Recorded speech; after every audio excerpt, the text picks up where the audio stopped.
This week on HomeKit News, the Switchbot Lock Pro.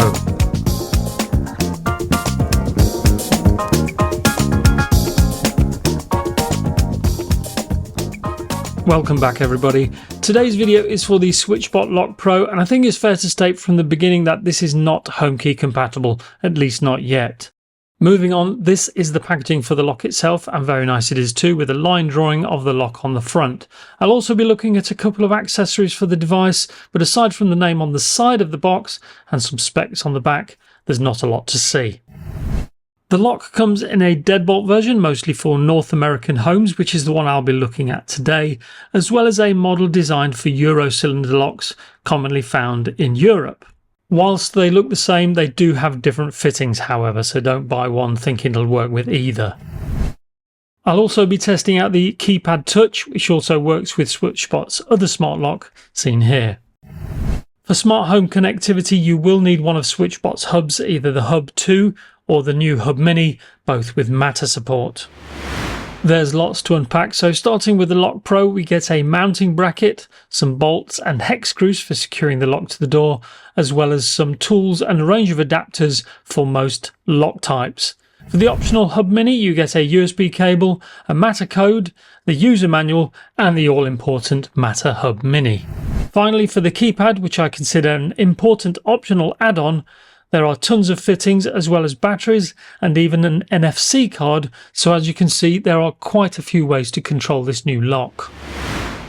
Let's now have a closer look at the Pro, as I'll call it, and at 2¼ inches wide and 4¾ inches tall, it is quite bulky, but for good reason. The turning mechanism also feels well made and accurate.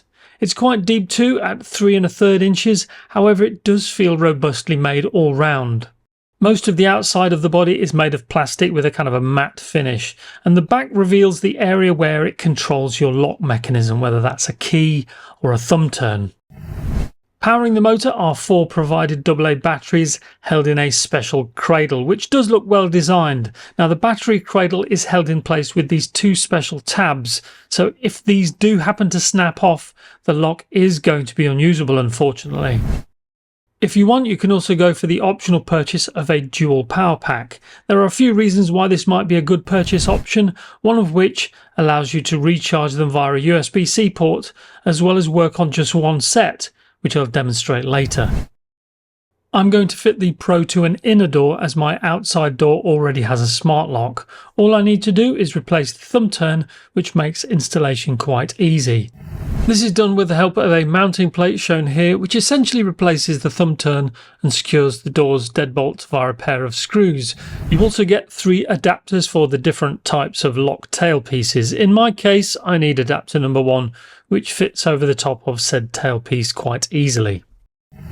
I then just clip the Pro onto the mounting bracket and it's almost ready essentially. Now you do get 8 small hex screws, which are just to further tighten the Pro to the mounting bracket. I'm going to skate quickly through the software side of things, but you do need the Switchbot app for installation. So as this is a Bluetooth device, it's initially paired using your phone's Bluetooth signal.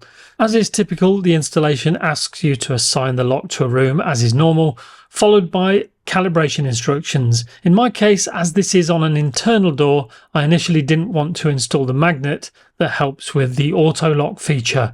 You can also share the lock with others who can use it via their own Bluetooth connection. As this is replacing a thumb turn, it can still act in much the same way like so, but there's also a button to do the same thing, which is quite handy. With the app on your phone, you can control the lock directly via the Bluetooth connection, no hub required, and the response times are pretty decent. You do have to be within Bluetooth range of the lock for it to work, however. Manually operating the lock will also update its status in the Switchbot app, once again as long as your phone is in Bluetooth range of the lock.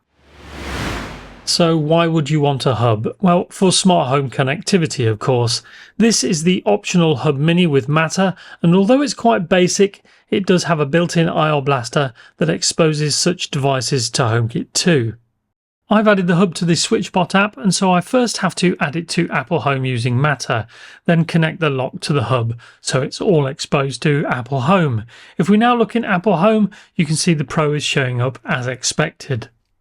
Going back, and I've now added an AC controller as well as a TV remote to the IR blaster function. And when we go back into Apple Home, you can see that the AC controller with full basic controls as well as the TV, which does only show us on-off like a smart plug, are both in Apple Home.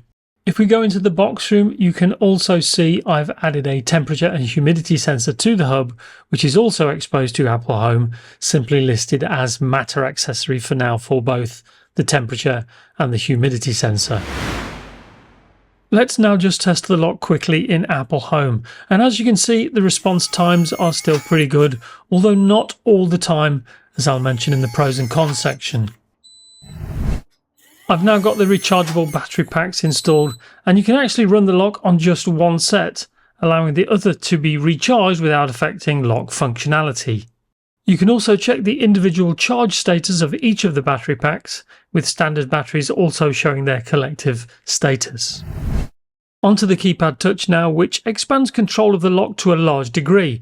Once again, it needs to be added to the Switchbot app, at which point it'll ask you to test it with a random code it throws at you.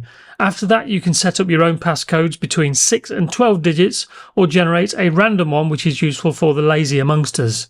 You can then add a finger or thumbprint to the keypad, which is intuitive enough. And finally, if passcodes and fingerprints weren't enough, you can also add an NFC card, although it's important to note only Switchbot's own NFC cards will work. The keypad itself offers a lot of optional settings too, so you can disable the lock button if you wish, and wisely the keypad removal alert is on by default. To save battery power, you can also disable the keypad backlight and notification sounds. The option to alert you if someone tries to remove the keypad is quite good, so if I demonstrate here, I'll remove the keypad from the metal backplate, which would normally be screwed to the door frame using the SIM pin.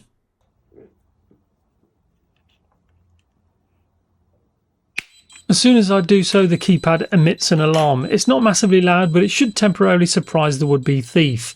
I'll mute the sound now, but you'll also notice I immediately get a notification on my phone directly from the app, and also one sent as an email. You can see that the keypad flashes too.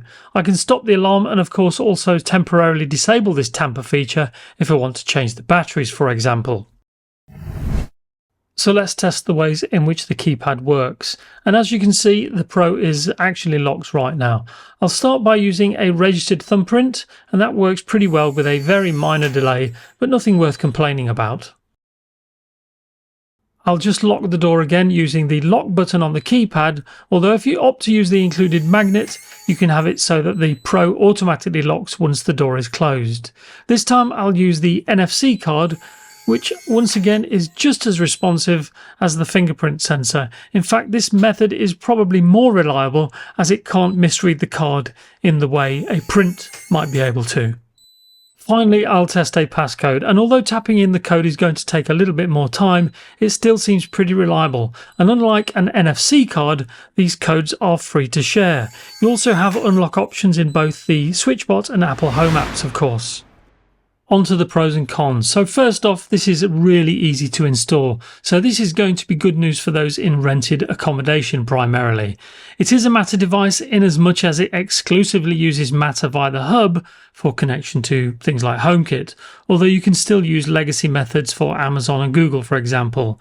The hub is good if you want the AC and IR extras, although whether you can have the hub close enough to both your lock and any IR devices it controls is a potential issue.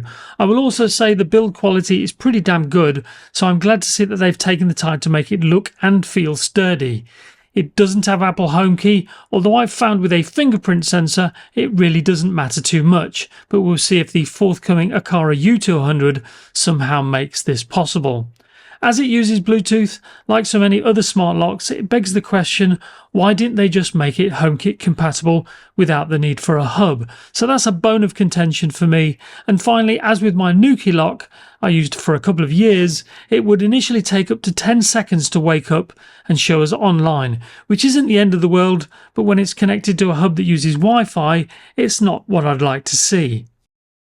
So that's our take on the Switchbot Lock Pro. Let us know what you think, and if you have any questions about this or anything else, drop a line and I'll get back to you.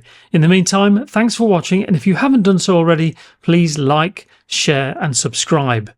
As always, stay safe, and I'll leave you with these wise words from Theodore Roosevelt, who said, "When you're at the end of your rope, tie a knot and hold on."